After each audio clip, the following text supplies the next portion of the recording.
시청자 여러분 안녕하십니까? VOA 뉴스투데이 시작합니다. 제79차 유엔 총회 일반 토의, 즉 각국 정상들의 연설이 시작된 오늘 조 바이든 미국 대통령은 임기 마지막 유엔 총회 연설에서 각국이 단합해 전 세계가 직면한 어려움들을 이겨내야 한다고 밝혔습니다. 미국 국무장관은 우크라이나를 주제로 한 안보리 회의에서 북한과 러시아의 군사 협력을 강하게 규탄했습니다. 뉴욕 유엔 본부에서 함지하 기자가 보도합니다.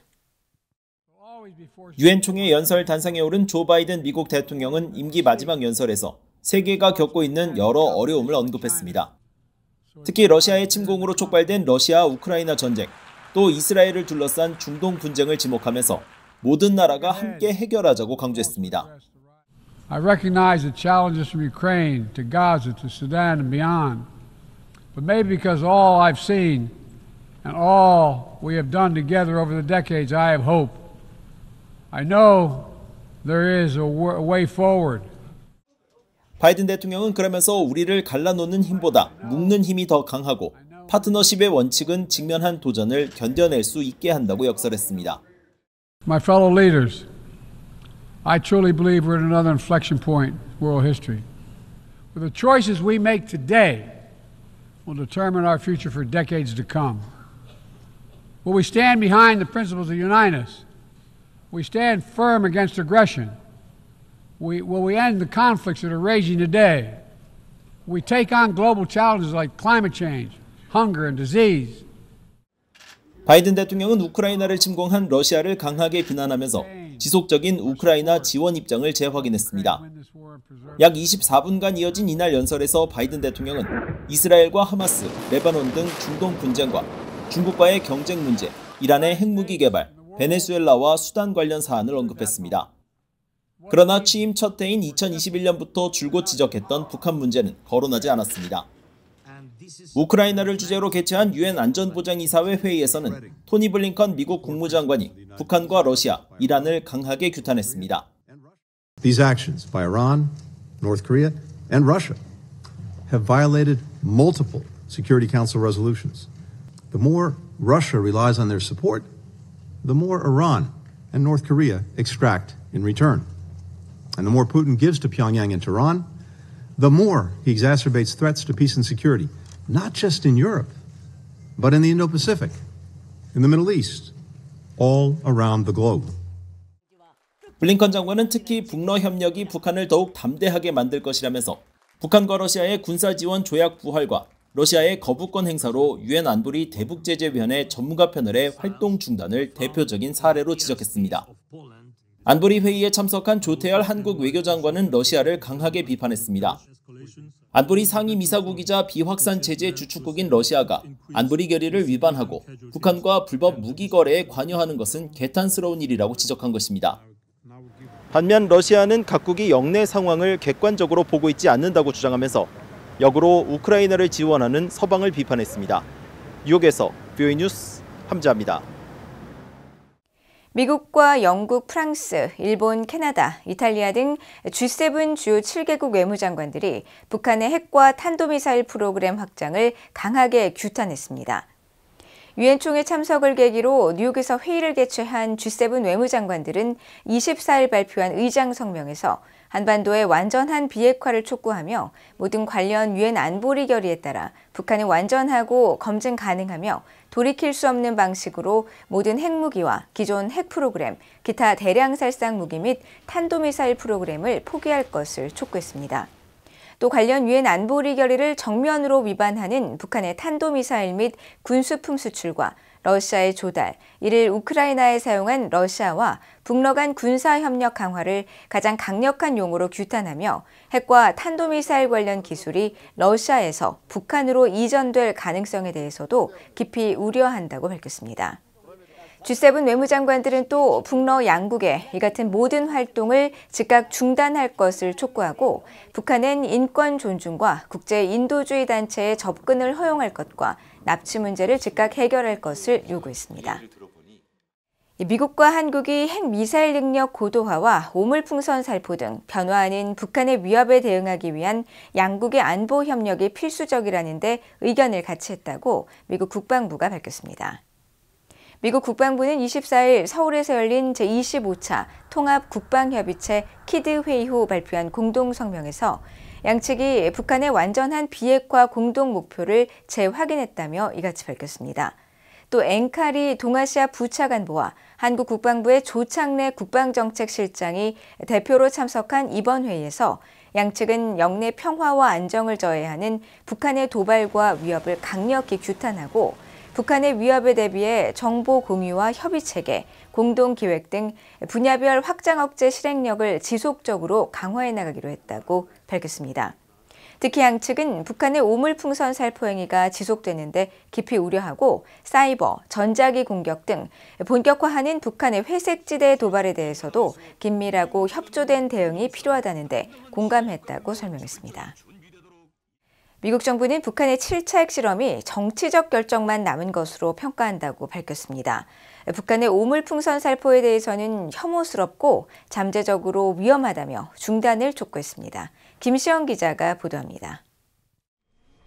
미국 국무부 대변인은 미국 대선을 전후해 북한이 7차 핵실험을 할 가능성이 있다는 한국의 신원식 국가안보실장 발언과 관련한 VOA의 질문에 북한은 정치적 결정만 내리면 7차 핵실험을 할 수 있도록 풍계리 핵실험장을 준비했다고 평가한다고 밝혔습니다. 그러면서 이 같은 평가는 김정은이 북한의 핵무기를 크게 늘리겠다고 거듭 밝히는 등 북한의 공개적인 발언과 일치한다고 밝혔습니다. 이어 2017년 이후 처음이 될 7차 핵실험은 심각한 갈등 고조를 초래하고 영내와 국제 안정과 안보를 크게 위협할 것이며 또 전 세계적인 비확산 체제를 약화시키고 다수의 유엔 안보리 결의에 명시된 국제법을 노골적으로 위반하는 행위가 될 것이라고 지적했습니다. 국무부 대변인은 그러면서 북한은 더 이상의 위협적인 핵 활동을 중단하고 진지하고 지속적인 외교에 나설 것을 촉구한다고 밝혔습니다. 앞서 신원식 한국 국가안보실장은 이날 한국 연합뉴스TV에 출연해 북한이 미국 대선을 전후해 7차 핵실험을 할 가능성이 있다고 말했습니다. 신 실장은 특히 북한은 핵 소형화 등을 위해 기술적으로 몇 차례 더 핵실험이 필요한 상황이며 북한 7차 핵실험은 김정은이 결심하면 언제든 할 수 있는 상태를 늘 유지하고 있고 북한의 전략적 유불리를 따지면서 결정할 것이라고 밝혔습니다. 한편 국무부 대변인은 한국군이 북한의 오물풍선과 관련해 군사 조치를 거론한 데 대해 한국 등 동맹들과 긴밀히 협력해 상황을 예의주시하고 있다고 밝혔습니다. 이어 북한의 지속적인 도발은 절망적이고 혐오스러우며 잠재적으로 위험하다고 지적하고 북한이 이런 행위를 중단하고 대화에 복귀할 것을 촉구한다고 밝혔습니다. 앞서 한국합동참모본부는 이날 한국 언론에 배포한 북한 쓰레기 풍선 살포 관련 우리 군 입장 메시지에서 북한의 계속된 쓰레기 풍선으로 인해 우리 국민의 안전에 심각한 위해가 발생하거나 선을 넘었다고 판단될 경우 군은 단호한 군사적 조치를 시행할 것이라고 밝혔습니다. 합참은 북한이 지난 5월 28일부터 모두 22차례에 걸쳐 총 5,500여 개의 풍선을 부양했다고 전했습니다. VOA 뉴스 김시영입니다. 북한 인권단체 회원들이 미국 워싱턴 DC에 있는 중국 대사관 앞에서 탈북민 강제 북송 중단을 촉구하는 집회를 열었습니다. 이들은 탈북민들이 북송되면 고문과 투옥, 심지어 처형까지 당할 위험이 있다며 시진핑 중국 국가주석에게 강제 북송을 중단할 것을 촉구했습니다. 안준호 기자가 보도합니다.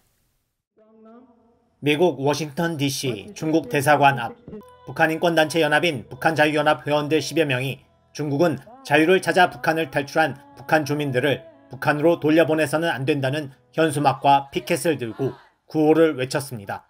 Jinping! Stop killing North Koreans! Stop killing North Koreans! China! Stop repatriation! Stop repatriation! 이들은 강제 북송된 탈북민들의 사진을 들고 그들의 심각한 상황을 설명했습니다. This is a picture of Kim Sung-hyun, who was born in Ragang province. She was arrested by the Chinese police in April 2023. She's currently detained in China, and we're terrified that she may be forcibly repatriated. She has two sons, 4 years of age and 6 years of age. 이들은 호소문에서 지금으로부터 42년 전인 오늘 중국은 1951년 난민의 지위에 관한 협약과 1967년 의정서에 서명했다며 1982년 9월 24일 이 협약에 서명함으로써 중국은 난민에 관한 국제의정서에 동의했다고 지적하면서 탈북민 강제 북송 중단을 촉구했습니다. We're just asking China to uphold international law. The conventions they're a signatory to include the Refugee Convention, but also the Convention on Torture. So those are the two treaties that China is violating because of this. 집회 참석자들은 탈북민 구출을 위한 호소가 중국 정부에 전달돼 탈북민들이 자유를 누릴 수 있도록 전 세계가 동참해달라고 말했습니다. 이러한 일들이 지금 20개국 그리고 49개 도시에서 동일하게 이루어지고 있습니다. 자유를 찾지 못하고 다시 북한으로 들어가서 정말 정치범 수용소와 지옥 같은 고문을 당하는 일들이 이제 멈춰지기를 간절히 바라고 이것이 중국에 있는 모든 고위급 관리와 그리고 시진핑에게 꼭 전달되기를 바라며 이들은 또 탈북민들은 전 세계의 다른 난민들과 달리 한국 헌법에 따라 한국에 바로 정착할 수 있는 만큼 탈북민들이 한국으로 안전하게 갈 수 있도록 해달라고 호소했습니다. Slavery your family members and sex trafficking your mother, your daughter, your wives. Are you going to say it's a good thing? Or are you going to say that's evil? 북한이 그 인권과 그 인간으로서의 존엄과 또 존중을 받기 위해서 이 참혹하고 많이 죽어가고 굶어 죽고 하는 이 일에 대해서 많은 분들이 목소리를 내서 이런 홀로코스트 같은 일이 다시 일어나지 않을 수 있도록 다 같이 이 일에 동참해 주시면 감사하겠습니다. 이번 집회는 24일 탈북민 구출의 날을 맞아 20개국 인권운동가들과 비정부 기구들이 워싱턴 DC를 비롯한 49개 도시의 중국 대사관과 영사관 앞에서 개최했습니다. 이들은 중국 정부가 탈북민들을 사지로 내모는 강제 북송을 중단할 때까지 이러한 노력을 멈추지 않을 것이라고 말했습니다. BOA 뉴스 안준호입니다. 북한이 한국에서 개성공단으로 향하는 도로를 여러 겹의 방벽으로 원천 봉쇄한 것으로 나타났습니다. 플래넷랩스가 지난달 촬영한 고화질 위성사진을 보면 경의선 북한 쪽 구간을 막고 있는 3개에서 4개의 커다란 벽이 약 15m 간격으로 세워졌으며 각 벽은 도로의 한쪽 끝에서 반대쪽을 완전히 막는 구조로 만들어져 있습니다. 도로의 폭이 20m인 점으로 볼 때 벽의 크기도 최소 20m인 것으로 추정됩니다. 방벽이 세워진 곳은 남북 군사 분계선을 기준으로 북쪽 약 320m에서 350m 지점으로 이곳에서 도로를 따라 한국 쪽으로 약 2.1km 떨어진 지점은 도란산역이고 반대로 북한 쪽으로 약 3.5km 이동하면 개성공단 출입구가 나옵니다. 실제로 이 도로는 과거 개성공단이 운영되던 시절 한국 측 직원이나 정부 관계자가 왕래하던 유일한 길이었지만 이제는 방벽으로 인해 통행 자체가 불가능하게 됐습니다.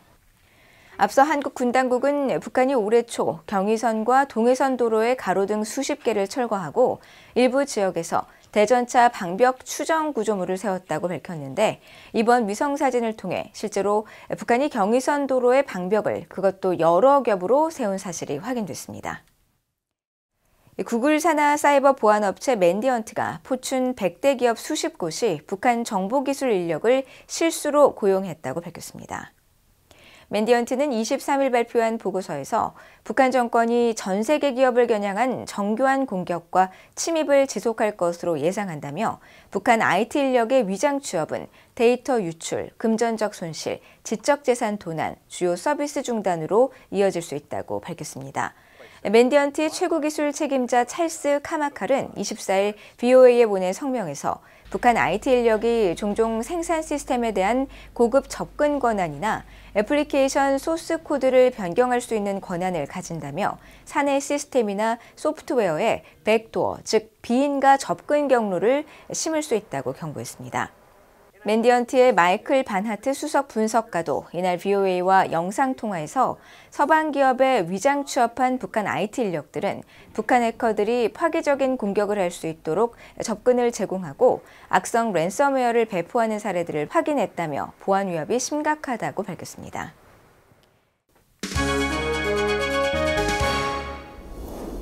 국제뉴스입니다. 이스라엘과 레바논 내 이슬람 무장단체 헤즈볼라가 24일에도 양측 접경 지역을 중심으로 한 공방을 이어갔습니다. 이스라엘 군은 앞서 전날 본격적인 공습을 시작한 데 이어 밤사이 레바논 남부의 헤즈볼라 목표물 수십 곳을 타격했다고 밝혔습니다. 헤즈볼라도 밤사이 폭약 생산 공장 한 곳과 비행장 등 이스라엘 북부의 군사 시설들을 타격했다고 말했다고 로이터와 AFP 등 언론들이 보도했습니다. 레바논 보건부는 이날 레바논 내 사망자 수가 최소 558명, 부상자는 1,835명으로 늘었다고 밝힌 가운데 이스라엘의 이번 공격으로 레바논은 지난 2006년 양측 간 전면전 이후 가장 많은 인명피해를 입었다고 언론들은 보도했습니다. 양측의 충돌은 최근 레바논에서 무선 호출기와 무전기 등 헤즈볼라 대원들이 사용하는 통신기기들이 잇따라 폭발해 최소 37명이 사망하고 3천여 명이 부상한 가운데 벌어졌습니다. 한편 안토니오 구테우스 유엔 사무총장은 23일 소셜미디어 X에 지난해 10월 이후 가장 격렬했던 이스라엘의 폭격으로 인해 고조되는 긴장 상황과 레바논 당국에 의해 보고된 어린이 등 민간인 사상자 대거 발생에 대해 심각하게 우려하고 있다고 말했습니다. 또 이스라엘에 대한 헤즈볼라의 계속된 공격에 대해서도 매우 우려하고 있다면서 양측이 민간인과 민간 기반 시설을 보호하고 분쟁의 외교적 해결을 위해 진력할 것을 촉구했습니다. 이스라엘과 레바논 친이란 무장정파 헤즈볼라 사이 전면전 위기가 고조되는 가운데 미국이 중동에 소규모 병력을 파견합니다. 미국 국방부의 패트릭 라이더 대변인은 23일 브리핑에서 중동에 배치된 우리 군사력을 증강하기 위해 소규모 추가 병력을 보내고 있다고 밝혔으며 파견 시점과 규모는 공개하지 않았습니다. 미국은 현재 중동 지역에 병력 4만여 명을 배치한 상태이며 주변 해역에는 에이브러햄 링컨 항공모함 전단을 비롯한 군함 10여 척을 전개했고 23일에는 해리 트루먼 항모 전단이 미국 버지니아주 노포크에서 중동을 향해 출항했습니다. 한편 미국 고위 당국자는 중동의 미군 병력 증파가 민간인 대피 등 지원을 위한 것이라고 VOA 뉴스센터에 밝혔습니다.